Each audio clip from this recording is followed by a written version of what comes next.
Boa noite a todos. Prosseguimos hoje com o nosso curso sobre conflitos existenciais, com base na obra de Joana de Ângeles, tratando de diversos sentimentos. Já vimos sobre o medo, a raiva, o ressentimento.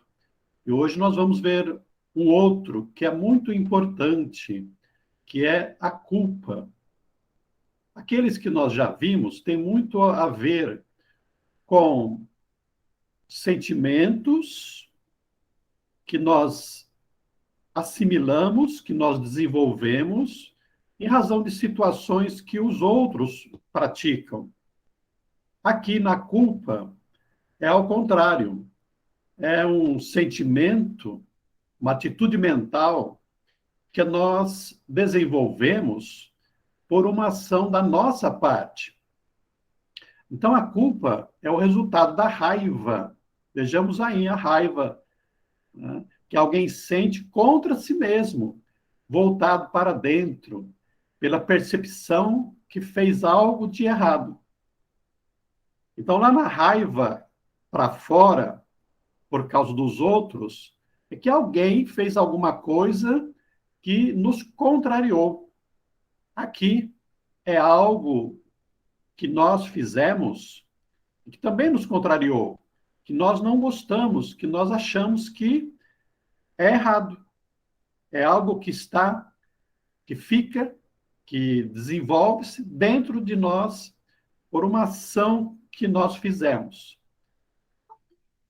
Essa ação, ela pode ser uma ação que nós chamamos de comissiva, ou seja, nós temos uma atitude, fazemos alguma coisa, ou pode ser uma omissão, porque não fazer nada, permanecer na indiferença, também é uma forma de agir.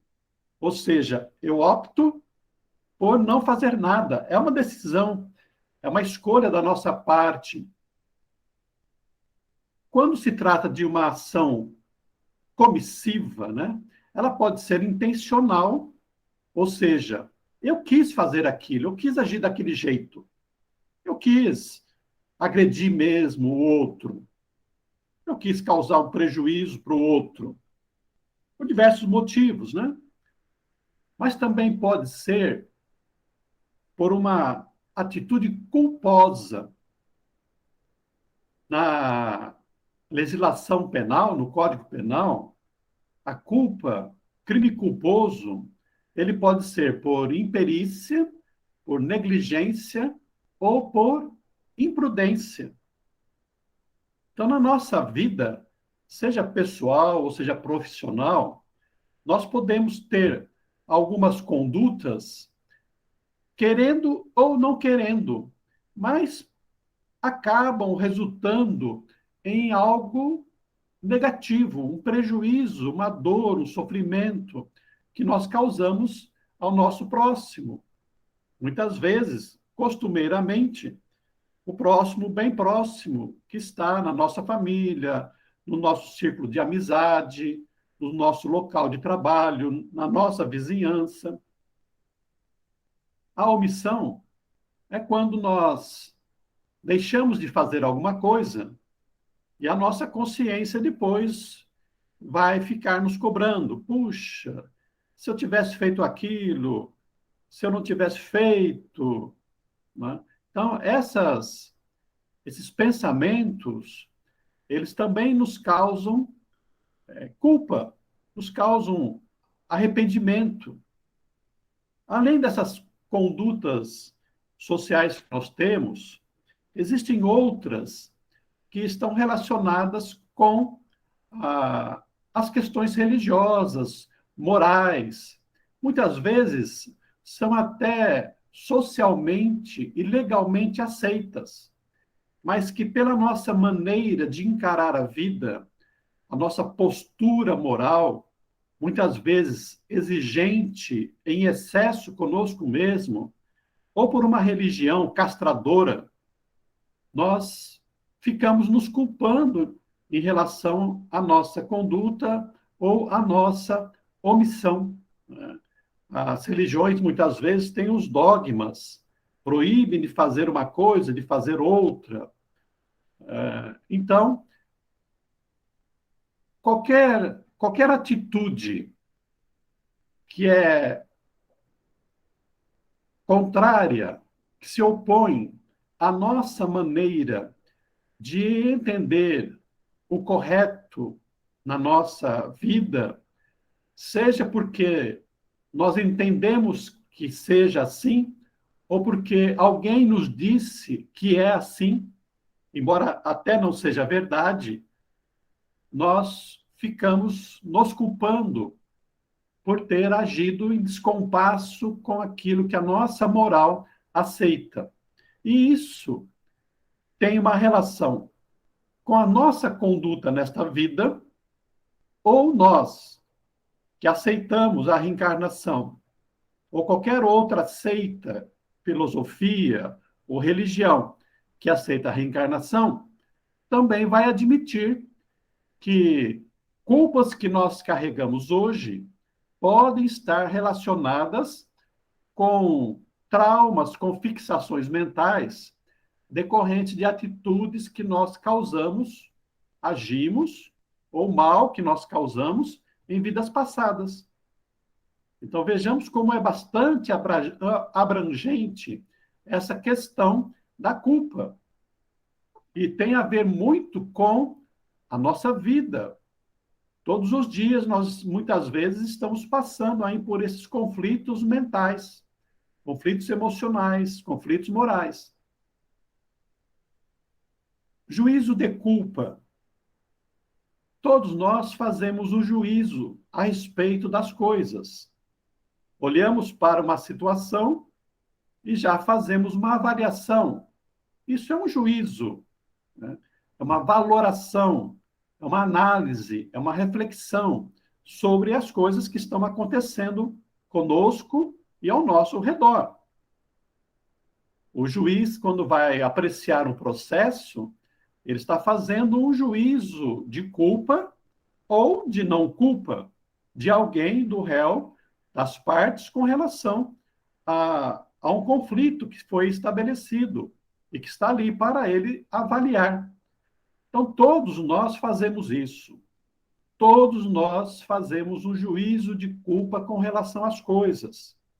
Então, esse juízo é uma identificação do erro, que vai levar ao arrependimento, a uma proposta de reparação do prejuízo e ao desejo de não reincidir.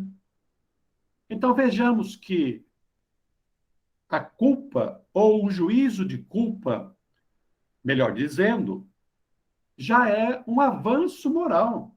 Significa que nós temos valores morais com relação àquilo que é certo ou aceito como certo na sociedade e que nós, refletindo, achamos que a nossa conduta, a nossa atitude, ação ou omissão, diante daquilo foi errada. Porque existe muitos irmãos nossos, espíritos, encarnados ou desencarnados, não importa, que nem fazem qualquer avaliação da própria conduta, que acham sempre que estão certos naquilo que fazem, quase sempre por orgulho, vaidade, né? Ou mesmo por um atraso espiritual, que agem conforme acham que é o certo e não avaliam as suas próprias atitudes. Eles também, mais cedo ou mais tarde, vão despertar a consciência e entrar nesse processo de avaliação das próprias atitudes. Então, quando nós não temos esse juízo, as nossas condutas são irresponsáveis. E, às vezes, mesmo sendo punidos, nós retomamos aquelas mesmas atitudes. Acontece muito com os criminosos, os psicopatas, que, mesmo sendo presos e condenados, continuam dentro da penitenciária, ou quando sai da penitenciária, cometer os mesmos crimes. Por quê? Porque ainda a consciência não está impregnada de ensinamentos morais, de valores morais que levem-nos a agir, a mudar de conduta. Então, esse juízo de culpa, ele é muito importante ao nosso processo evolutivo. Por quê? Porque aumenta a nossa vigilância com relação às nossas atitudes. Ou seja, vamos imaginar um pai ou uma mãe que agrediu o filho, bateu no filho, surrou o filho, por uma determinada conduta que ele teve e que o pai achou errada e que resolveu agredir como forma de correção. Mas aí depois, fazendo o melhor juízo daquela situação, percebeu que extrapolou, que não havia tanta razão assim para uma agressão física e que, dentro de um processo pedagógico, a agressão física não é a forma de se corrigir nem de educar. Então, nas próximas vezes da convivência com o filho, quando ele agir realmente, novamente, de maneira errada, a minha consciência já vai estar atenta para que não mais tenha aquela conduta agressiva, porque nós já introjetamos que aquela maneira de agir não é a correta. E na medida que nós vamos conseguindo essa autoavaliação da nossa conduta, refletindo nos nossos excessos, naquilo que nós consideramos moralmente aceito, eu vou me sentindo mais valorizado, mais espiritualizado, mais moralmente responsável perante a vida, perante o próximo, perante a família. E essa minha conduta, que vai se tornar uma conduta mais correta, vai me colocar numa posição social, familiar, melhor. Porque é um processo evolutivo. Eu ser capaz de avaliar a minha conduta, ou seja, identificar uma culpa ou não, e passar a agir de maneira melhor, torna-me mais reconhecido, mais simpático, mais amigável perante o próximo. É justamente por isso a recomendação da doutrina, com Agostinho de Hipona, para que a gente se avalie as nossas condutas diariamente. Faz parte do nosso processo de crescimento espiritual, moral e até mesmo intelectual. Mas aqui nós queremos dar um enfoque para aquilo que se chama de culpa patológica. Muitas vezes nós vamos encontrar estudos contrários à culpa, dizendo que nós não devemos ter a culpa. Muitos livros de autoajuda que são contrários à culpa, mas quando eles falam sobre isso, eles falam sobre a culpa patológica. Ao contrário desse juízo de culpa a que nós nos referimos, que é importante, que é a detecção daquilo que nós consideramos certo ou errado. Então, essa culpa patológica é aquela que vai permanecer conosco e que nós passamos a chamar de remorso. O juízo de culpa, como estava ali antes, vai levar ao arrependimento. Isso é importante, faz parte da evolução nossa, né? Da minha inclusão dentro da lei de causa e efeito. Como diz Allan Kardec, arrependimento, expiação, reparação. É o processo de reajustamento da consciência perante a lei divina. Mas aqui, essa culpa guardada passa do arrependimento para o remorso. O remorso é nós ficarmos remoendo a culpa. E isso deve ser eliminado aos poucos.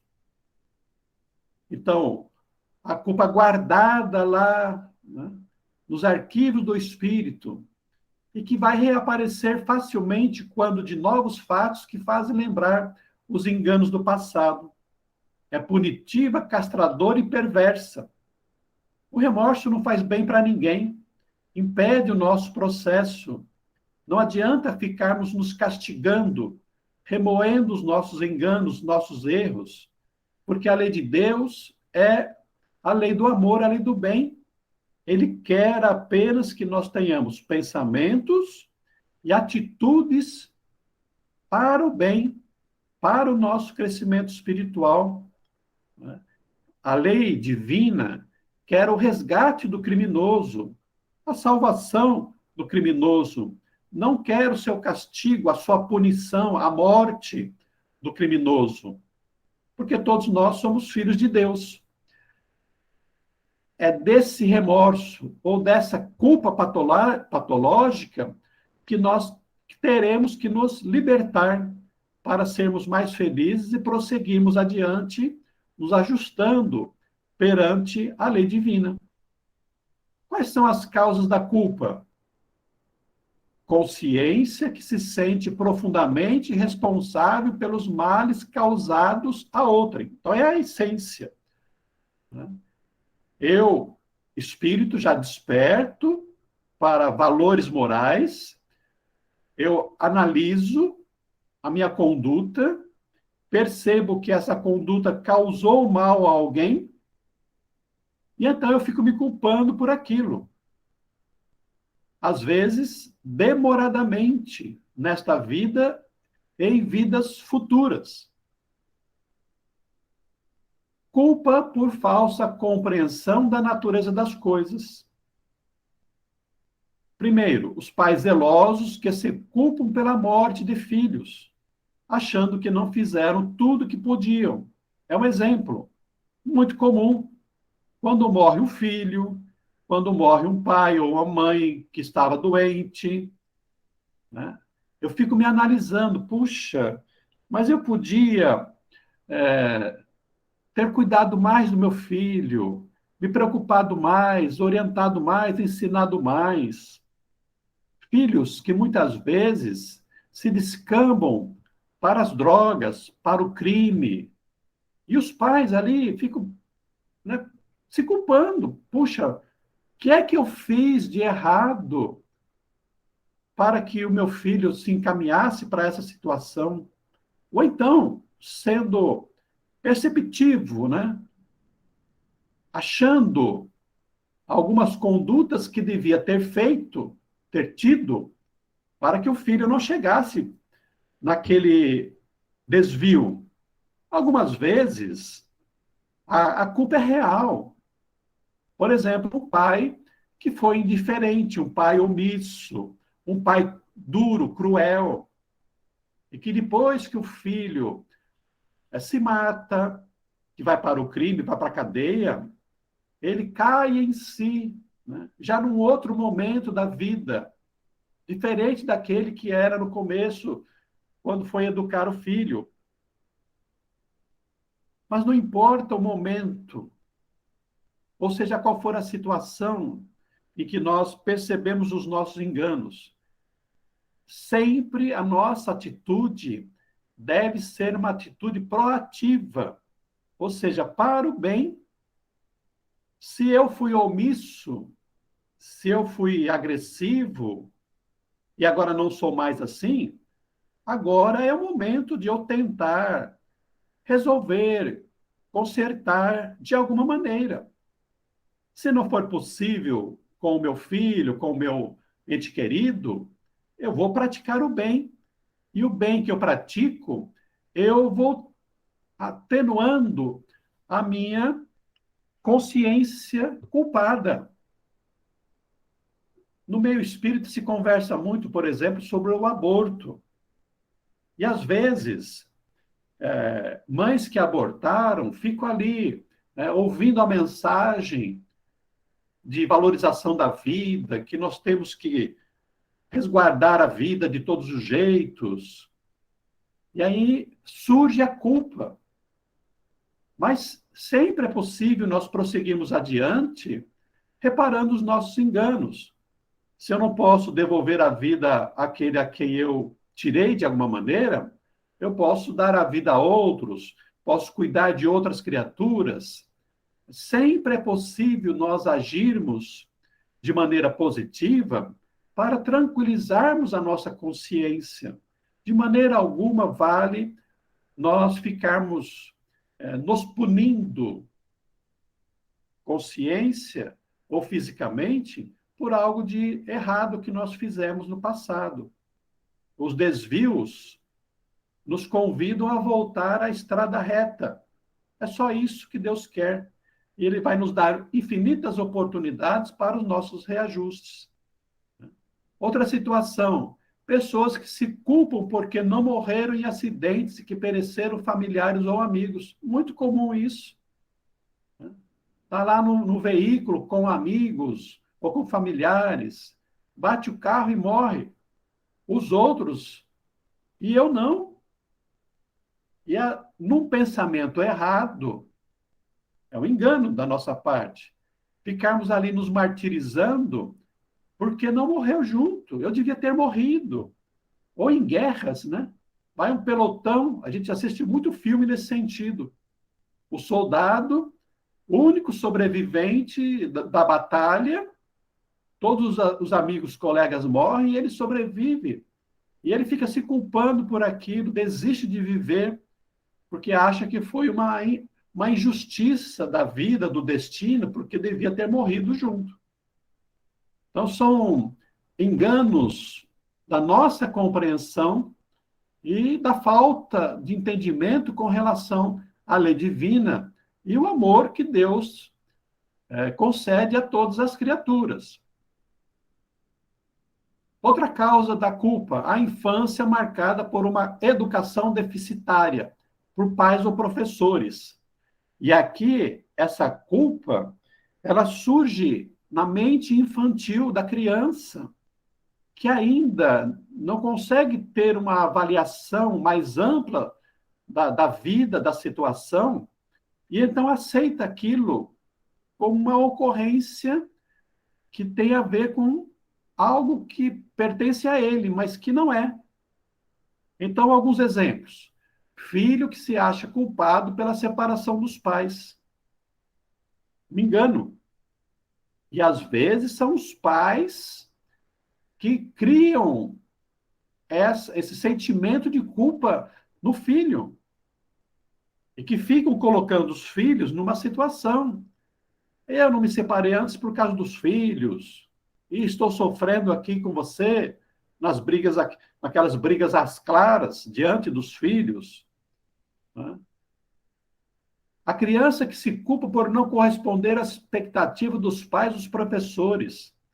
Os pais e as mães, em geral, que querem que os filhos sejam o primeiro da classe, que acham que o filho não se esforça o suficiente, que não é tão inteligente quanto esperava, né? Quanto à expectativa dos próprios pais.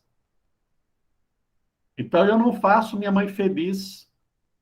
Eu sou culpado dela ser triste. E isso, às vezes, acontece, muitas vezes, em casos de suicídios dos pais. Aquilo marca tão profundamente a criança que estraga toda a vida dela pela frente. O rompimento de codependência familiar, não mais se sujeitando aos parâmetros impostos pelos pais. Porque, às vezes, chega na adolescência e o espírito se apodera das suas vontades, dos seus desejos, do seu livre-arbítrio, e às vezes vai fazer algo que gosta. Não que seja errado, mas que é diferente das opções dos pais.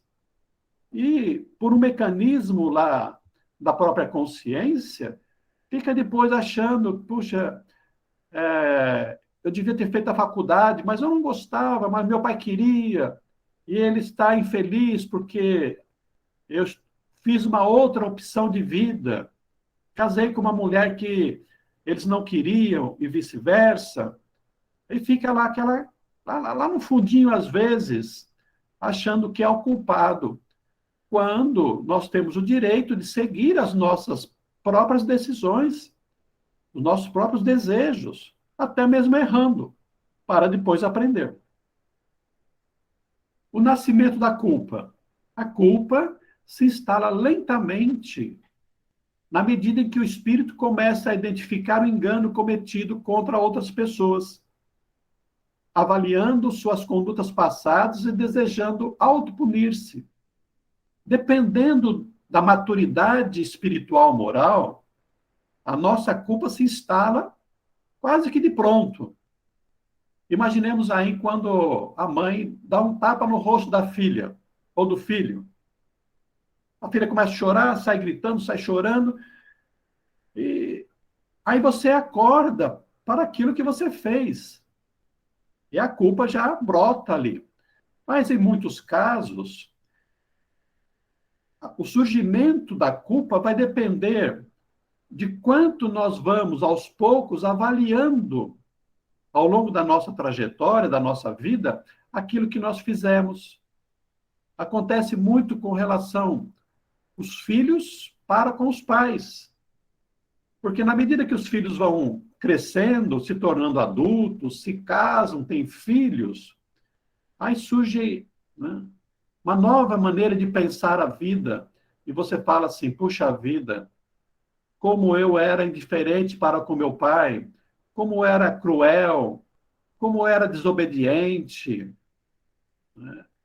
E às vezes, se os pais já desencarnaram, ou estão numa situação mais triste, mais dolorosa, a gente vai lá, aquilo vai pesando dentro de nós. Bom, se a gente puder, de alguma maneira, consertar, desculpar, pedir desculpa, perdoar, né? Sempre é tempo para isso. Mas quanto mais nós estamos distante da situação que nós causamos, pode dificultar mais e pode nos fazer sofrer mais também. Por isso, a doutrina espírita nos convida a essas reflexões imediatas, para que a gente não sofra mais para frente ou sofra mais e nem cause maior sofrimento às pessoas com as quais nós convivemos. Essa culpa que surge é um movimento interno, ainda que os fatos sejam desconhecidos por terceiros. Às vezes ninguém sabe do que eu fiz, ninguém sabe que eu estou avaliando a minha conduta e achando que estava errada. Pode ser até um crime oculto. Matei alguém, roubei alguém e não viram, ou não perceberam, mas a consciência, né, está conosco. Né? E eu me avalio, eu sei o que eu fiz. E agora, com uma nova maneira de pensar a vida, bate o arrependimento, bate o remorso, e abrindo brechas para muito sofrimento. Irmãos que ludibriam os outros irmãos, por exemplo, numa herança, e esses irmãos acabam indo para a miséria. São situações, sim, que vão agravar a consciência posteriormente, quando nós estamos acordando, né, caindo em si. Por indução obsessiva, normalmente em sonhos, desdobramentos ou percepções mediúnicas. Porque somos espíritos imortais. O mal que nós fazemos vai aparecer em algum momento. Diz Joana de Ângeles que onde está o criminoso, está o crime, está a vítima também. Por quê? Porque nós carregamos na nossa intimidade o que nós fizemos, a nossa culpa, e a nossa vítima, quando não nos perdoa, se torna um perseguidor, um vingador. Se é de vida passada, ou se morreu nesta vida, no plano espiritual, pode iniciar uma perseguição, cutucando a nossa consciência, fazendo-nos lembrar daquilo que nós fizemos e que permaneceu oculto. Então, não há como nós escaparmos desse enfrentamento para conosco mesmo. Mais cedo ou mais tarde isso vai acontecer. E Deus, como eu disse, na sua misericórdia, vai nos permitir esse reajustamento nesta vida, no plano espiritual ou na próxima reencarnação. Vamos ver algumas situações relacionadas com a culpa.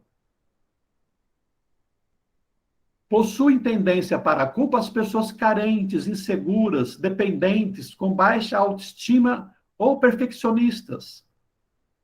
Porque essas pessoas, elas têm uma tendência para, se sentindo culpadas, entrar numa questão de vítimas da situação, ainda que seja causada, a situação seja causada por ela mesma.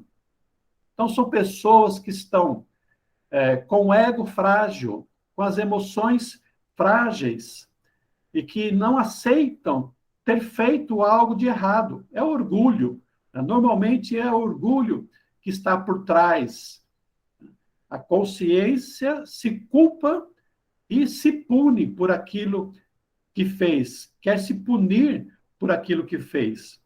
Porque o espírito forte, quando ele toma consciência daquilo que ele fez, que ele entende o mecanismo da lei, ele vai procurar se redimir. Me lembrei agora a questão do Paulo de Tarso, que ele não ficou parado na estrada chorando. Quando ele percebeu o engano, ele se tornou um cristão que foi à frente fazendo bem, para poder se redimir. É essa conduta que nós precisamos ter. O culpado torna-se pessoa arredia, triste, infeliz, desmotivada e aprisionada ao passado, porque ele quer se punir. Ele não pode ficar feliz, alegre. Por quê? Porque ele acha que tem que sofrer, tem que pagar, tem que ser punido. E ele vai encontrar muitos meios para se punir. E às vezes chegando mesmo ao extremo do suicídio. Então, nós vamos conviver com essa pessoa que, a partir de certo momento, vai começar a se tornar amargurada, angustiada, triste, depressiva, abandona as coisas, não quer trabalhar. E, às vezes, por trás disso, está uma culpa. Fez algo que a consciência, a mente, está cobrando. Experimenta a angústia e a vergonha quando o fato é conhecido pelos outros, ou mesmo quando não, porque ele sabe que fez. Então, ele anda no meio dos outros, até por uma injunção da sociedade, porque tem que trabalhar, tem que sobreviver, tem que estar na família, mas intimamente ele se sente envergonhado e angustiado com tudo aquilo que ele está sentindo. Suas ações são vigiadas pelo medo de novos erros, gerando uma tensão emocional.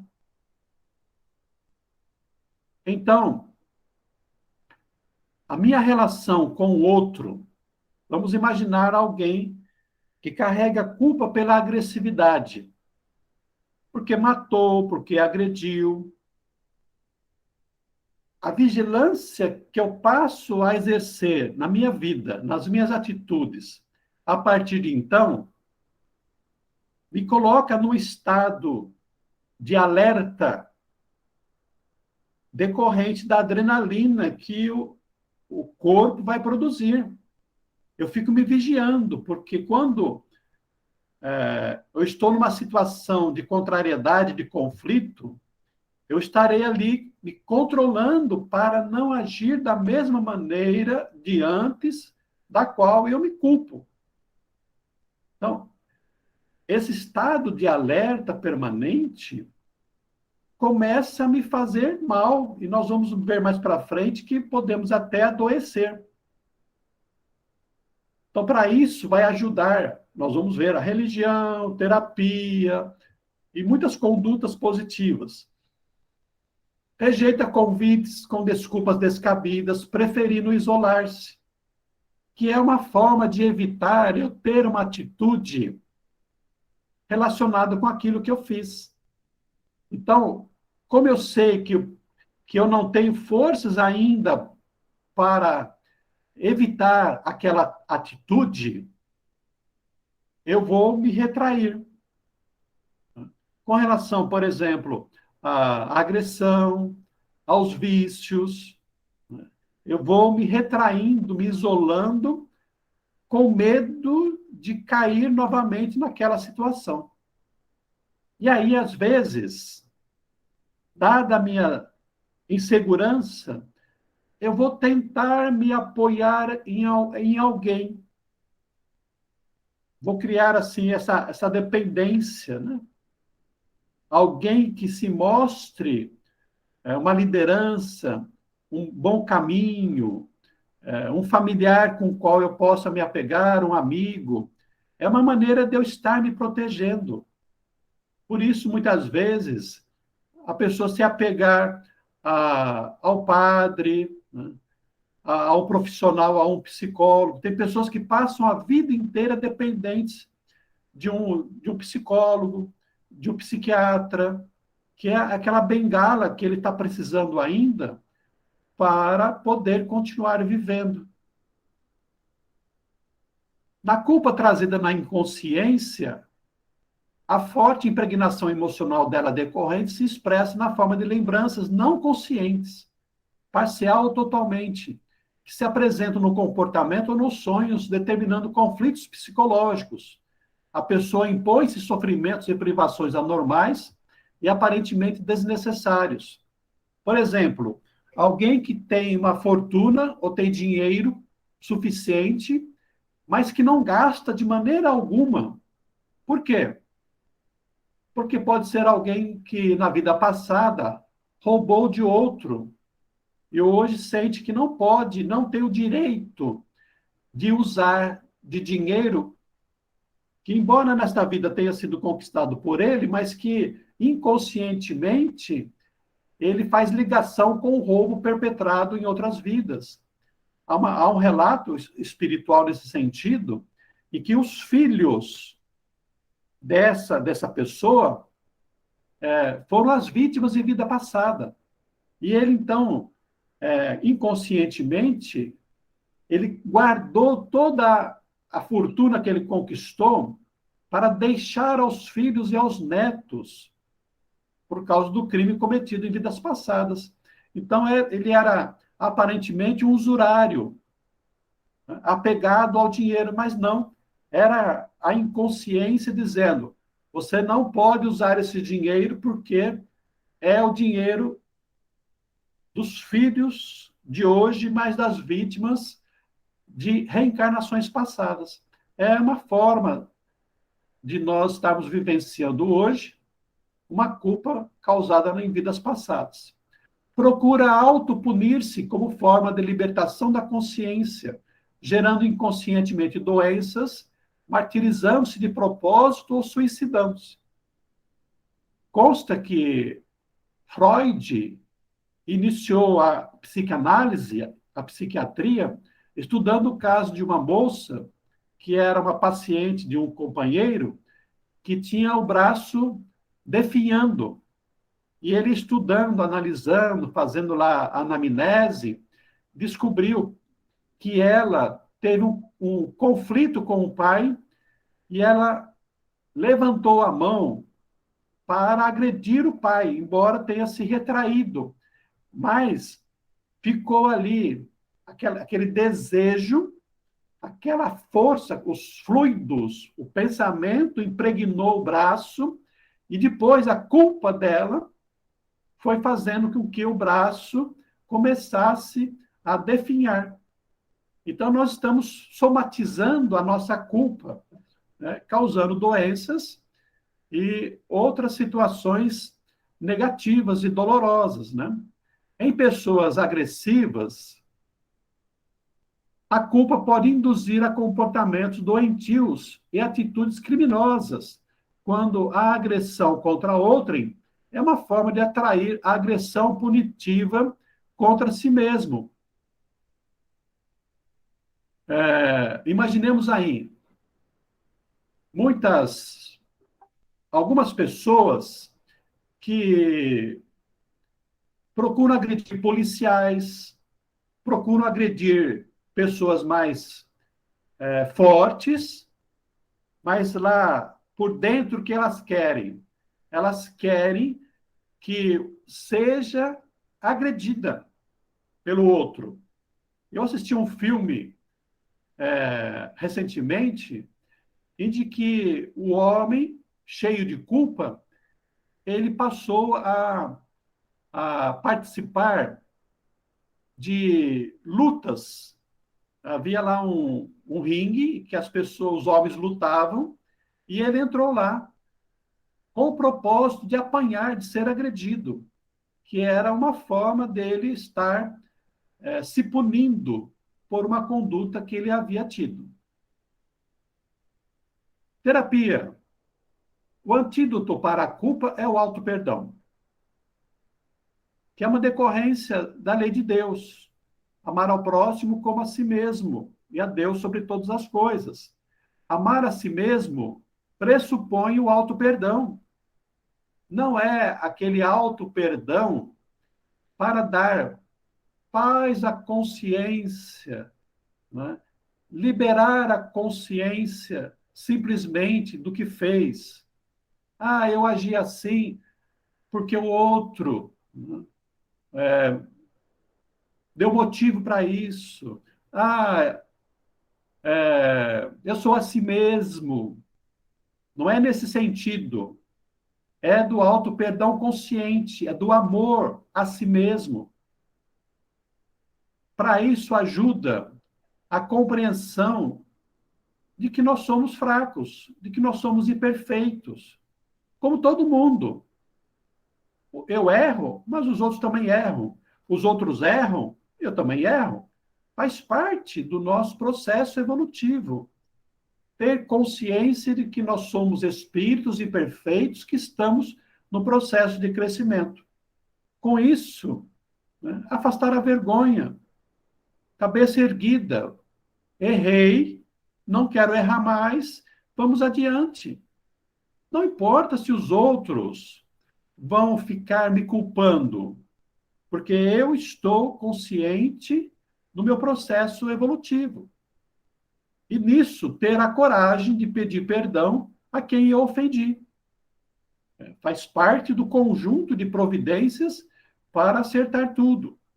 Buscar a reparação, auxiliando aquele a quem se ofendeu ou prejudicou. E, na impossibilidade, fazer o bem a terceiros e à sociedade. Então, é dentro daquilo que é da lei de Deus. A lei natural, a lei divina, é o bem. Sempre a minha conduta deve ser o bem. Errei,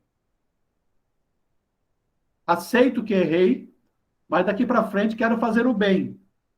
E aí é fazendo o bem que eu vou conseguir reparar os meus erros do passado. Mudando, né, a minha atitude em relação à vida, aos relacionamentos, e assim proporcionando a mim um crescimento espiritual, um equilíbrio.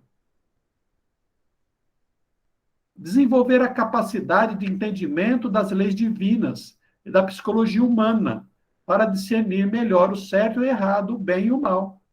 Então, a doutrina espírita e o evangelho nos permitem esse melhor e maior entendimento, compreensão do que é certo e do que é errado. Lá em O Livro dos Espíritos, Kardec fala que moral é a faculdade de separar o bem do mal, saber o que é o certo e distinguir do errado. Então, nós precisamos estudar. Por isso, Kardec dedicou toda uma parte grande de O Livro dos Espíritos a entender, a estudar as leis morais, buscar o auxílio de terapia ou de medicamentos. para que nós possamos nos entender, compreender o porquê das coisas, por que eu agi daquele jeito, o que é que eu devo fazer daqui para frente, quais são os mecanismos que me ajudam, e, se for necessário, tomar até remédios.